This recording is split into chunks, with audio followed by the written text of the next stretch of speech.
All right, so are you ready for a deep dive today? We've got some really interesting stuff to unpack. Yeah, should be fun. We're talking 17th century philosophy, resilience, even some soul music thrown in there, Spinoza, Descartes, and some pretty intense blog posts from a listener named John. Buckle up. It's actually kind of wild how these sources, even though they're from totally different times, all seem to come back to this idea of mental power. Like we've got Spinoza saying God is nature, nature is God, and then centuries later, you've got John talking about an age of mentality and channeling energy. I'm curious to see how this all connects. Me too. It's really interesting. Okay, so let's start with Spinoza. He was like a total radical thinker back in the 1600s, right? Yeah. Even got himself excommunicated. What was so controversial back then? Okay, so picture this. It's the 17th century, and Spinoza comes along saying, forget this whole God on a cloud thing. God isn't separate from nature. God is nature, and nature itself is divine. Like, literally. This is his super famous deisive natura idea. It literally means God or nature. God or nature, huh? Yeah, and it totally shook things up back then. He was basically saying that everything from the tiniest grain of sand to, like, the human mind is all part of this one infinite divine substance. Whoa, okay, so instead of looking up to the heavens, we should be looking around at like trees and mountains and stuff to understand the divine. Exactly. It was a radical shift, especially for that time. And it wasn't just about redefining God. Spinoza really believed that understanding this idea that we're all interconnected and part of this divine essence, is like essential to living a good and meaningful life. Okay, I'm listening. Yeah. How does understanding God or nature lead to a better life? Exactly. Are you talking about like going for nature walks and, I don't know, hugging trees? Well, there's a bit more to it than that. Okay, good. Because I'm not really the tree-hugging type. So Spinoza identified 3 types of knowledge. First, there's knowledge from our senses, right? What we see, hear, touch. Makes sense. Then there's knowledge through reason or logical thinking. Right. But then he talks about this third, way more powerful type of knowing, intuition. Intuition. So like going beyond just our senses and our logical minds and tapping into something deeper. Exactly. Spinoza argued that this intuitive knowledge is how we can really grasp the true essence of things, including that divine essence that flows through absolutely everything. Okay, hold on. That sounds pretty profound, but how do we actually do that? How do we tap into this intuition thing? Well, that's the million-dollar question, isn't it? Spinoza believed that by constantly striving for knowledge, by really using our reason to try and understand the world around us and our place in it, that's how we cultivate that intuitive faculty within us. So it's a process, not just like a lightning bolt of intuition. Exactly. And as we start to really see those connections between everything, to grasp that underlying unity of what he called God or nature, Spinoza believed we naturally develop something he called an intellectual love of God. Intellectual love of God. So it's not about blind faith or rituals, but more about knowledge and understanding leading to, I don't know, almost like a deep appreciation, a love for like the very fabric of existence. You got it. And according to Spinoza, this intellectual love is where we find real happiness and virtue.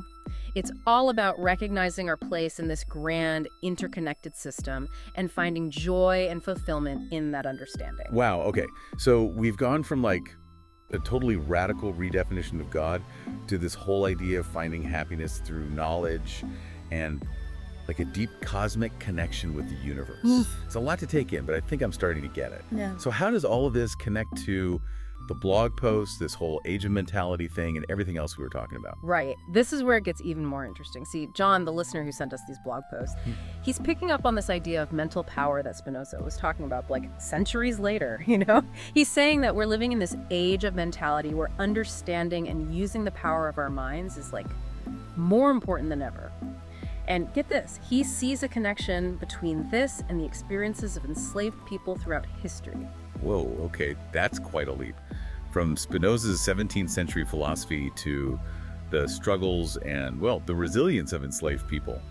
How does he even make that connection? So John talks about how even when they were facing like unimaginable suffering, enslaved people were able to find strength and resilience through their minds, through hope, through imagination, even through dreams of freedom. He's basically suggesting that we can learn from that, from their strength, that by tapping into those same mental reserves, we can get through the challenges of our own time, too. Wow, that's really powerful. So he's drawing this parallel between the mental strength it took to endure those horrific conditions and the mental strength we need now to navigate, well, everything going on in the world today is kind of a lot. Yeah, absolutely. And he doesn't even stop there. John brings up Descartes too, another major philosopher. And even though Descartes' approach was different from Spinoza's, he was also all about the power of the mind. Okay, so we're adding another philosopher to the mix. Before we get into Descartes and how he fits into all this, tell me more about this whole age of mentality concept.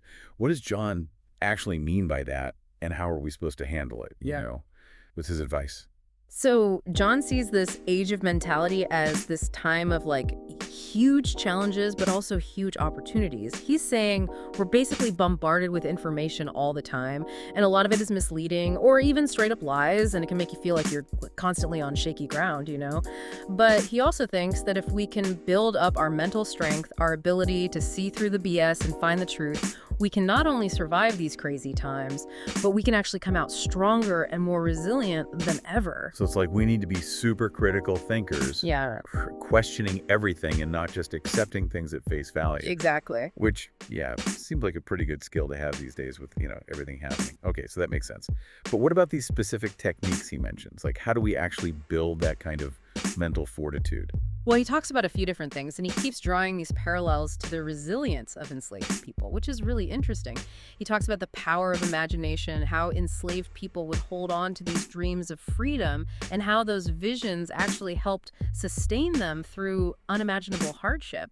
And he also talks about physical exertion, even using this phrase, exertion, which I don't know if that's even a real word, but It's exertion. yeah, it sounds kind of intense, right?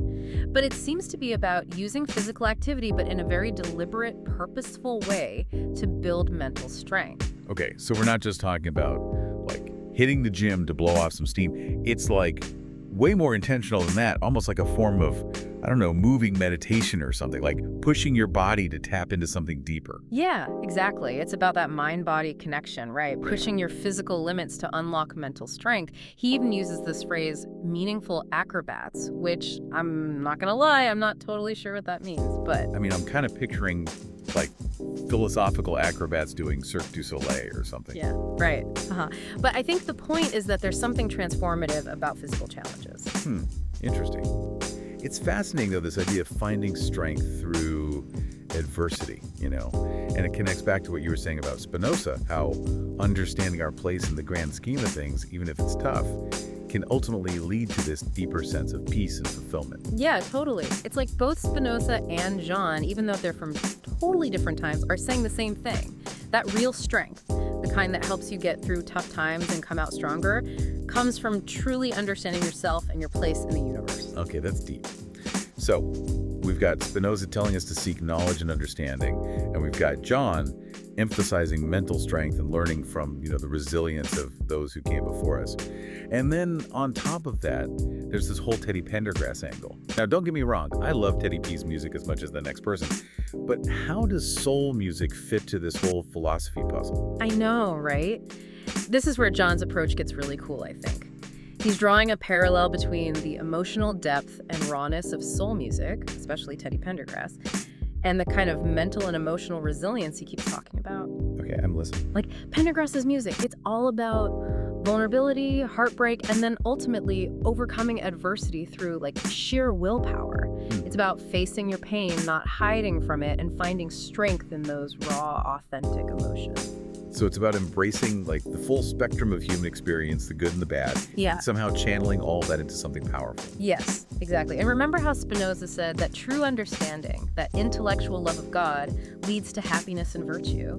Maybe John sees art, like Teddy's music, as another path to those deeper truths. I like that. Because music can help us process our emotions, connect with that vulnerability, and ultimately find strength and resilience when things get tough. Yeah, that makes sense. It's like he's saying that by really immersing ourselves in art that reflects the full human experience, it can help us face our own struggles, our own heartaches, and come out stronger on the other side. But I don't know, John also talks about truth being hidden and people in power lying and people losing faith. It gets kind of dark, It does. John's not sugarcoating things, that's for sure. He's acknowledging that feeling of disillusionment, that lack of trust that a lot of people are feeling right now. But even though he's real about those challenges, he's also saying, don't give up.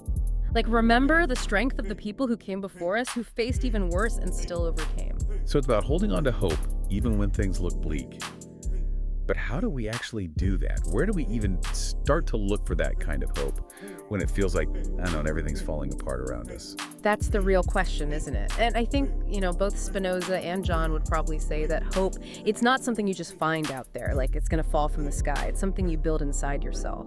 It's about tapping into that inner strength, that connection to something bigger than just us. So it's not about ignoring the bad stuff or pretending everything's perfect, but about finding this deep down resilience, right? This belief that we can handle whatever life throws at us. Exactly. It's like realizing that even when things are at their worst, even when you're surrounded by lies and, just feeling disillusioned, you still have the power to choose how you react to it all. You can let it defeat you, or you can draw on the wisdom of the past, the resilience of those who came before us, and the power of your own mind to create a way forward. Okay, yeah, I can see that. This whole conversation reminds me of something John wrote in one of his blog posts. He was talking about this idea of channeling negative energy. Yeah. Actually harnessing it and turning it into something positive. Is that kind of what he's getting at here? Taking all the negativity and the disillusionment and turning it into, I don't know, fuel for positive change. That's a really powerful way to put it, and I think it gets right to the heart of what both Spinoza and John are saying. It's about taking a proactive approach to life's challenges, not just passively accepting things the way they are, but actively engaging with your mind, your body, the world around you to create a more meaningful life, a more fulfilling existence. So it's about facing this age of mentality head on, right? Not being afraid or giving up, but actually using it as a chance to step up. We've got this amazing tool, this powerful mind. It's up to us to figure out how to use it to its full potential. Exactly. That's it. It's about recognizing how powerful our own perception is, the way our thoughts and beliefs actually shape our experience of the world, and realizing that we have the ability to change those thoughts, to shift our perspective and create a better reality for ourselves and for the people around us. I like that. So this has been quite the deep dive. We've gone from Spinoza's God or nature to channeling energy with John, even took a little detour through the soulful sounds of Teddy Pendergrass. It's amazing how it all comes together, right? It really is. So we've explored the power of the mind, the resilience of the human spirit, and just the importance of seeking truth and understanding, even when things get tough. We covered a lot today. We really did.